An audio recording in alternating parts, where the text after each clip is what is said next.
Good afternoon, everybody. The immediate reviews that I ordered after the failed Christmas terrorist attack are now complete.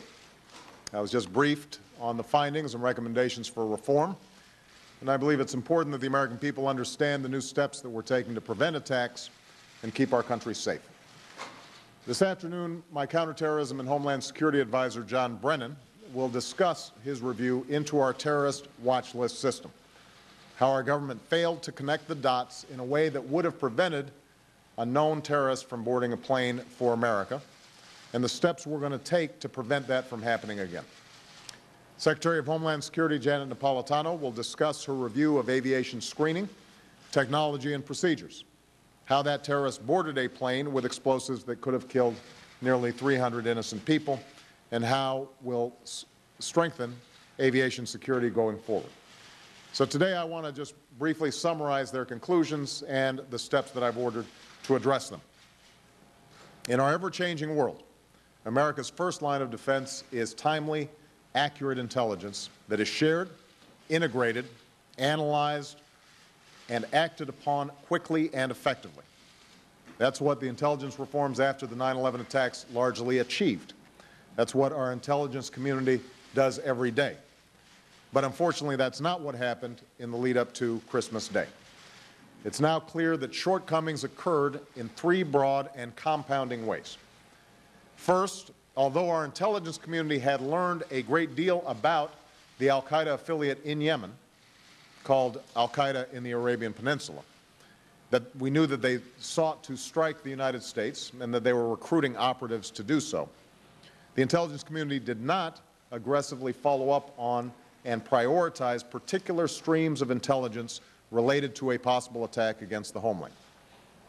Second, this contributed to a larger failure of analysis, a failure to connect the dots of intelligence that existed across our intelligence community and which together could have revealed that Abdul Muttalib was planning an attack. Third, this in turn fed into shortcomings in the watch listing system, which resulted in this person not being placed on the no-fly list, thereby allowing him to board that plane in Amsterdam for Detroit. In sum, the U.S. government had the information scattered throughout the system to potentially uncover this plot and disrupt the attack. Rather than a failure to collect or share intelligence, this was a failure to connect and understand the intelligence that we already had.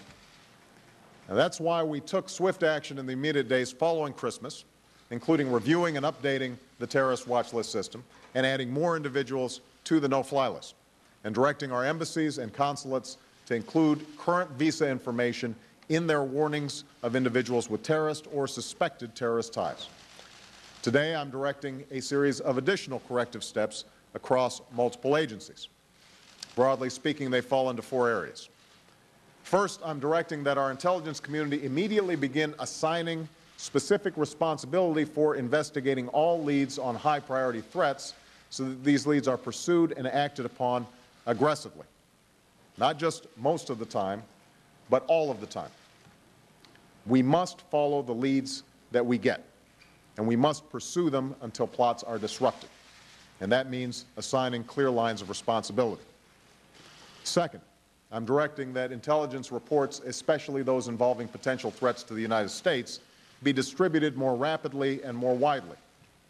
We can't sit on information that could protect the American people.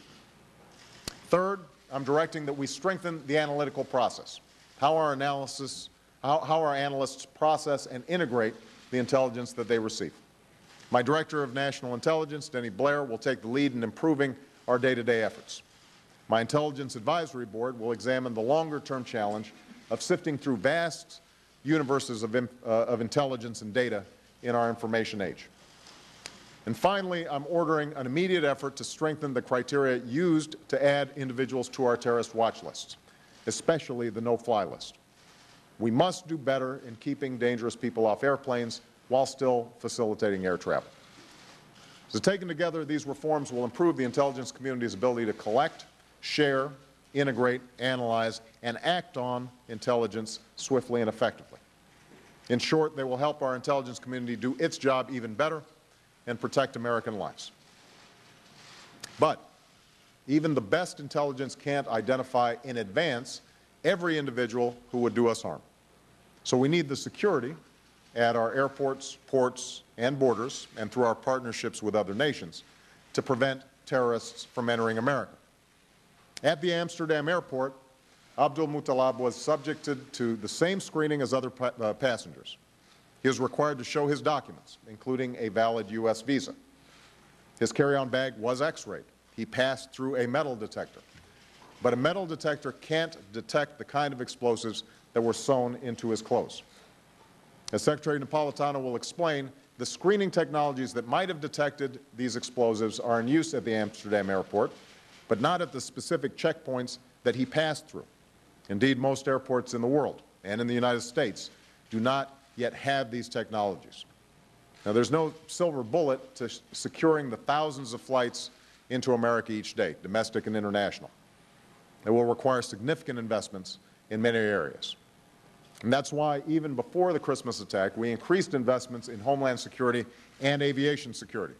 This includes an additional $1 billion in new systems and technologies that we need to protect our airports. More baggage screening, more passenger screening, and more advanced explosive detection capabilities, including those that can improve our ability to detect the kind of explosive used on Christmas. These are major investments, and they'll make our skies safer and more secure. Now, as I announced this week, we've taken a whole range of steps to improve aviation screening and security since Christmas, including new rules for how we handle visas within the government and enhanced screening for passengers flying from or through certain countries.